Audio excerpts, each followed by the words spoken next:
Okay, so this is from Summer at Summer Elizum. She wants to know, has there ever been an experience in which you thought public expression went too far and it should be curbed? Sure. I mean, in terms of should the government come in and prosecute somebody for public expression? I've actually changed my views on this over time. I've become significantly more libertarian over the past 7 years as I've watched the president try to crack down on particular kinds of public expression. Do I think that local communities have the capacity? I do think there's a difference between federal, state, and local. So let me start there. I think that there are two questions. One is the principle of freedom of speech and what would I want in my community, and one is what is in the power of local communities versus federal communities. And these are actually two separate questions. I don't think the federal government should be in the business of regulating speech in pretty much any way. I think that local communities, if my little town doesn't want pornography in my little town, I think my little town has the right to ban pornography. I don't think that the founders died on the fields of battle to protect Hugh Hefner putting out naked ladies. Hi. I would ask what you would say to some of the students who are kind of indifferent about what's going on, maybe not really part of the left or super part of the right either, and just kind of want to get their degree, get a good job, and move on with their lives. Kind of like the gentleman at Dartmouth who just said, when they were chanting Black Lives Matter in the library, he just said, I'm just trying to study for a test tomorrow. Yeah. What would your suggestion be for those students? I mean, my suggestion would be, it's a perfect example of one that you're using. My example would be, well, you're not getting to study, are you? Right? Meaning that you can try to stay apathetic, you can try to stay out of harm's way, you can try to avoid the battle, you can try to maintain your neutrality, you can try to say that I just want to live my life and be left alone. The left will not leave you alone. You are a tool. Okay, for the left, which is in search of utopia, every human being is either a tool or an obstacle. You're either somebody that they can get to ally with them and they can force that, or you're an obstacle to be overcome and to be destroyed. And so, it's the easy answer is always I'm just trying to study for a test and I have sympathies. I think all of us in life have other priorities that are higher than politics. The problem is politics and truth. So, if you want to study for that test, at a certain point you're going to have to say these people are behaving terribly and they need to get out of the library. Right? Because if you don't do that, you're not going to get to study in the library. And if there are no behavioral standards whatsoever, then there is no safe space for you if there are no behavioral standards. I mean, we live in a common society. There are behavioral standards by which we all abide, and these include not being aggressive in manner for people who have not done anything to you. How do you explain the rise of Donald Trump and how he is still in the front? Okay, so this one is always my favorite question. I've been waiting all day. Okay, so the rise of Donald Trump is explained by a couple of factors. The first factor explaining the rise of Donald Trump is that Donald Trump is a hammer in search of a nail, right? And everybody is so annoyed with politics and politicians that we just want to see somebody get hammered. And so Donald Trump, you'll notice, he, as a hammer in search of a nail, sometimes he hits a puppy, right? Sometimes he hits a glass of pain, sometimes he hits a child, and sometimes he hits a nail. And when he hits a nail, it's great. So in the span of the last 4 days, we saw Donald Trump go from a 0 to a 10, right? He did his horrible speech in Iowa, where he was reenacting Ben Carson's stabbing story and taking his belt buckle and moving to the side of the podium and unbuttoning and moving around his belt buckle like a crazy guy. And everybody was going, what is this? And then 2 days later, or the next day actually, the Paris attacks happened, and he goes on national television and he's asked what he wants to do, and he says, I would bomb the shit out of them. And most Americans go, okay, I get that. I'm there. All right. I don't need a 5-paragraph essay. I'm cool. We got it, right? Trump has a gift for speaking at the lowest common denominator level, which actually is a gift. I mean, it means that you communicate with most people. And he also has a gift for the soundbite, both for good and for bad. He's also a dramatic slap in the face to the Republican establishment. There's a whole side of Republicans who just say, you guys were trying to push Jeb Bush on us? Well, screw you. We're going with Donald Trump. Which is why all these outsider candidates are doing so well. So, I find Trump highly amusing as a candidate. I find him highly amusing as a person. Would I vote for him in a primary? No. Do I think that I will say one thing about Donald Trump. Donald Trump, there's a solid case to be made. This is not even meant to be funny. There's a solid case to be made that he has a better shot of being president than Marco Rubio. Shapiro, my name is Victor Maggio. I'm a reporter from Chicago. I cover a lot of the shootings in Chicago. That's what I do. And I've been doing this since 2013. And I don't see Black Lives Matter anywhere in Chicago. I don't see them protesting. I don't see them acknowledging what's happening there. Shouldn't that alone delegitimize this group? Absolutely. And Black Lives Matter is a joke.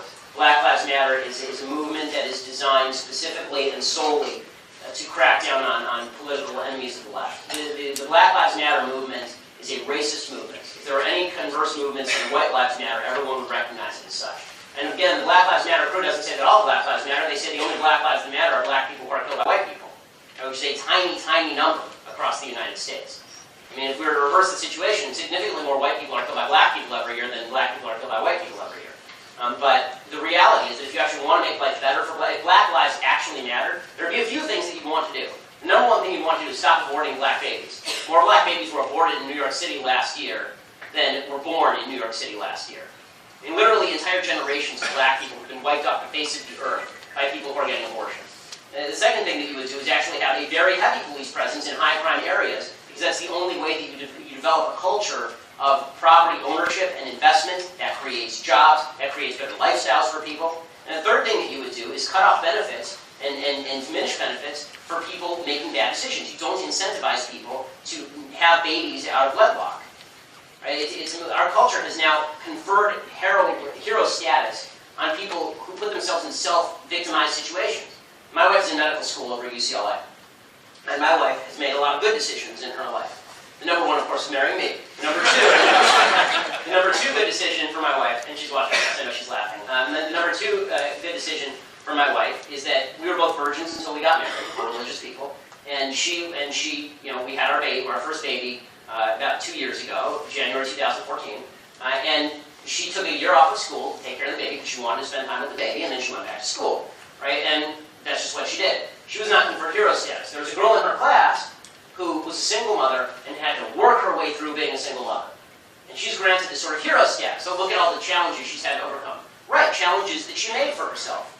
I'm glad she overcame them. It would have been better if she didn't make the challenges for herself in the first place. We need to stop creating heroes out of people who make poor decisions.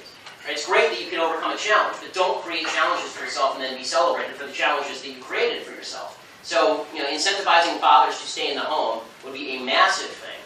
And again, if there's one thing that's leading to crime in the black community right now, it is the escalating rate of single motherhood, because that's true to every community that has high crime rates, it has high rates of single motherhood for a very specific reason. Young men commit crimes, young men are not afraid of their mothers. Right? Every guy in this audience right now knows that at age 15, if your mom told you to cut it out, the chances were she's going to have to call your dad. Right? The fact is, young men do not fear an authority structure that comes from mom. It's just not the way that it works.